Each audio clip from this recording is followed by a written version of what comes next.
ಪಿತನ ಸುತನ ಮತ್ತು ಪವಿತ್ರಾತ್ಮರ ನಾಮದಲ್ಲಿ ಆಮೆನ್. ಪ್ರಾಯಸಿಂಹವು ಹಸಿದಿದ್ದರು, ಯೇಸುವನ್ನು ಹುಡುಕಿದರೆ ಕೊರತೆ ಇಲ್ಲ. ಪ್ರಾಯಸಿಂಹವು ಹಸಿದಿದ್ದರು, ನನ್ನ ಯೇಸುವನ್ನು ಹುಡುಕಿದರೆ ಕೊರತೆ ಇಲ್ಲ.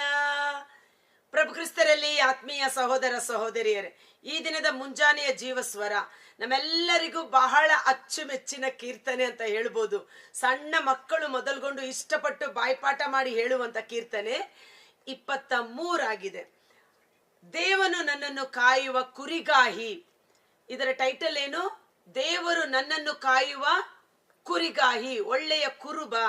ಯೇಸುವಿನ ಅನೇಕ ಫೋಟೋ ಇಮೇಜ್ಗಳಲ್ಲಿ ನಾವು ನೋಡುವುದಾದರೆ ಬಹಳ ಪ್ರಚಲಿತವಾದ ಫೇಮಸ್ ಆದ ಒಂದು ಫೋಟೋ ಅಂದರೆ ಕುರಿಗಳ ಹಿಂಡನ್ನೇ ಮೇಯಿಸುತ್ತಾ ಕುರುಬನ ರೀತಿಯಲ್ಲಿ ಕೈಯಲ್ಲಿ ಕೋಲನ್ನು ಹಿಡಿದುಕೊಂಡಿರುವುದು, ಅಥವಾ ಕುರಿಗಳ ಹಿಂಡನ್ನೇ ಮೇಯಿಸುತ್ತಾ ಒಂದು ಕುರಿಯನ್ನ ತನ್ನ ಹೆಗಲ ಮೇಲೆ ಹೊತ್ತುಕೊಂಡಿರುವುದು, ಅಥವಾ ಎದೆಗೆ ತಬ್ಬಿ ಹಿಡಿದುಕೊಂಡಿರುವಂಥದ್ದು ಅಂತ ಒಂದು ಫೋಟೋ ಜಾಸ್ತಿ ನಾವು ನೋಡಿದ್ದೇವೆ.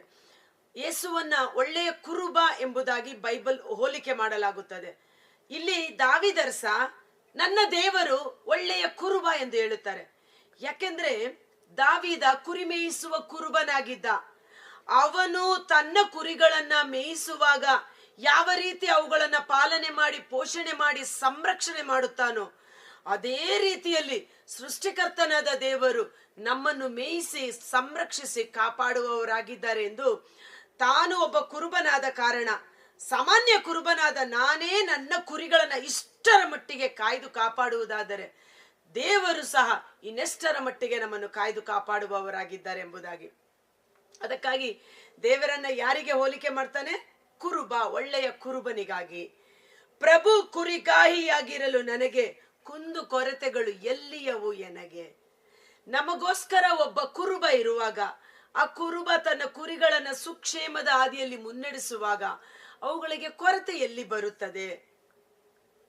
ಫಿಲಿಪ್ಪ 4:19 ನಾವು ನೋಡ್ತೇವೆ, ದೇವರು ತಮ್ಮ ಮಹದೈಶ್ವರ್ಯದಿಂದ ನಮ್ಮ ಕೊರತೆಗಳನ್ನೆಲ್ಲ ನೀಗಿಸುವರಾಗಿದ್ದಾರೆ. ಅಗತ್ಯಗಳನ್ನ ಪೂರೈಸುವ ದೇವರು. ನನ್ನ ಯೇಸು ನನ್ನ ರಕ್ಷಕ, ಆಮೆನ್ ಎಂದು ಟೈಪ್ ಮಾಡುವ. ನನ್ನ ಅಗತ್ಯಗಳನ್ನ ಪೂರೈಸುವ ದೇವರು, ನನ್ನ ಕೊರತೆಗಳನ್ನ ನೀಗಿಸುವ ದೇವರು ಎಂದು ನೀವು ಟೈಪ್ ಮಾಡುವಾಗ ನಿಮ್ಮ ಶರೀರದಲ್ಲಿರುವ ಕೊರತೆಗಳು, ಹಣಕಾಸಿನ ಕೊರತೆಗಳು, ಕೌಟುಂಬಿಕವಾದ ಎಲ್ಲ ಕೊರತೆಗಳು ಯೇಸುವಿನ ನಾಮದಲ್ಲಿ ನೀಗಿ ಹೋಗುತ್ತದೆ. ಹೃದಯದಲ್ಲಿ ವಿಶ್ವಾಸಿಸಿ ಬಾಯಿಯಿಂದ ಅರಿಕೆ ಮಾಡುವವನು ಜೀವೋದ್ಧಾರವನ್ನ ಪಡೆದುಕೊಳ್ಳುತ್ತಾನೆ. ಈ ಸ್ವರವನ್ನ ಕೇಳುವ ನಾವು ಹೃದಯದಲ್ಲಿ ವಿಶ್ವಾಸಿಸಿ ಬಾಯಿಂದ ಅರಿಕೆ ಮಾಡಿ ಕಮೆಂಟ್ ಮಾಡಿ